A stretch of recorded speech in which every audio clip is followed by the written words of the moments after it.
வேண்டாம் 1 million 10 million விலை வேண்டாம் 1 மில்லியன் நாங்கள் 1 மில்லியன் தரோம் தரோம் சரி நாங்கள் மக்களாக தரோம் 1 மில்லியன் மிச்சத்தை போட்டு செய்தாங்க ரோட்டை சரிதானே 1 மில்லியன் தரோம் 90,000 கொடுத்தாச்சு ஆளுநர் கொண்டடி இன்னும் ஒரு 9,10,000 தரணும் தெரியலாம் 25 பஸ் 200 மோட்டர் சைக்கிள் நிற்குது 10 கார் நிற்குது வேன் நிற்குது டொல்பின் நிற்குது இவ்வளோ இந்த டெக்ஸ் காசும் நீங்கள் 5 வருஷத்தை சேர்த்து பார்த்தீங்கன்னா எங்கள் ரோட்டை காப்பேட் இல்லை நீங்கள் லண்டன் ரோட் மாதிரி போட்டுருக்கோம் எங்களை கவரம் வராலும் பரவாயில்ல சார் கவரம் ஏசி ரூம் நல்ல சீவி வருது வடிவாக உட்காந்து ஏசி கயிறுங்க நாங்கள் எங்களை வெளியே பார்க்குறோம் நாங்கள் 3 மணி கத்தி குரல் அடிச்சு நாங்கள் வீட்டை போகிறோம் திருச்சி ஊரில் வேலை வந்து கத்துறோம்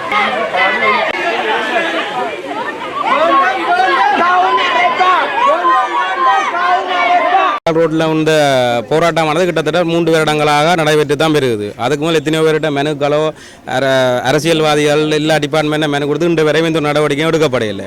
அதேமாதிரி கவர்னருக்கும் எத்தனை பேரும் கடிதம் போட்டாங்க. அந்த கடிதத்துக்கும் எந்த ஒரு ஆவணம் எடுக்கல. முதல் மீடியாவுக்கு சொன்னவோ 1 மாதத்தில் செய்திடலாமண்டு 1 மாதம் முடிஞ்சு இப்போ 3 மாதத்துக்கு மேலே ஆகிட்டுது. அதால் தான் எல்லோரும் வந்து எங்களோட ஒட்டுமொத்த மக்களும் தான் நீங்கள் வந்து நிற்கிறோம் பிள்ளைகளோட. இப்போ அதே மாதிரி இப்போ திருப்பி இவங்களை கவர்னர் சந்திக்கிறதுக்கு அனுமதி தெரியல. அவள் தண்டவாளில் போயிட்டா அவர்கிட்ட செக்ரட்டரி தான் கண்டு கதைச்சிருக்கிறார். ஆவணம் கொடுத்து வைக்க சொல்லியிருக்கிறோம் 1 மாதத்துக்குள்ள இதை செய்தெல்லாம்ன்ற மாதிரியும் தாங்களுக்கு கூட நடவடிக்கை அதாவது நடவடிக்கை எடுக்கிற மாதிரி ஒரு உத்தரவாதம் ஒன்று வழங்கப்படையில்லை. திருப்பியும் நாங்கள் இதில் வந்திருக்கிறோம். திருப்பியும் இல்லாட்டில் இதே 1 மாதத்தில் மீண்டும் இதில் வந்து போராட்டம் செய்கிறது தான் எங்களை வழி. இதை தவிர வேறு வழி இல்லை. ஜனாதிபதி செயலகத்திலாம் போய் நின்று இதுக்குரிய ஏற்பாட்டத்தை செய்யவோ அல்லது நேரடியாக போய் கேட்க வேண்டியெல்லாம் வரும். ஜனாதிபதியோடு யாரும் கதைக்குரிய ஏற்பாடு செய்திருந்தால் நாங்கள் நேரடியாக ஜனாதிபதியிட்ட இந்த மாதிரி கொடுக்குறதுக்கு ரெடியாக இருக்கும். 50 வருஷமாவுக்கு மேலாக செய்யப்படாத வீதி. அப்போ இன்றைக்கு இது கவர்னர்கிட்ட வந்து எத்தனையோ கடிதங்களோ எத்தனையோ அங்கே சரசாலைக்கும் வந்து அவ மீட் பண்ண வழி கேட்டாது இல்லை. சரசாலையில் பொதுமக்களை சந்திச்சும் தான் நடவடிக்கை எடுக்கிறேன்னு சொல்லிவிட்டு 10 மில்லியன் அந்த 2.5 கிலோமீட்டருக்கு 10 மில்லியன் ஏதோ ஒதுக்குறோம் வந்து பிரதேசத்தை ஜோதிக்கலாம். பிரதேசம் இந்த நடவடிக்கையும் எடுக்க இல்லை. வந்து பார்க்குறேன்னு சொன்னவன் இந்த வரையும் வந்து பார்த்ததும் இல்லை. அந்த ரோட்டில் ஒரு நாளைக்கு வேண்டிய வானத்தை ஓடி பார்த்தா தெரியும்.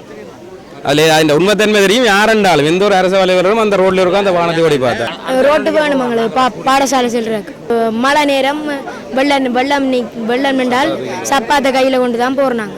சைக்கிள் ஒன்றும் ஓடையிலாது சந்திச்சு இப்போ இவை சொல்லி நம்ம 1 மாதத்தில் 1 கிலோமீட்டர் தான் போட முடியுமா? அது எங்களுக்கு திருப்தி இல்லை. ஃபுல்லாக போட்டால் நாங்கள் பாடசாலைக்கும் போய் நல்ல முன்னேற்றம் அடைவோம்.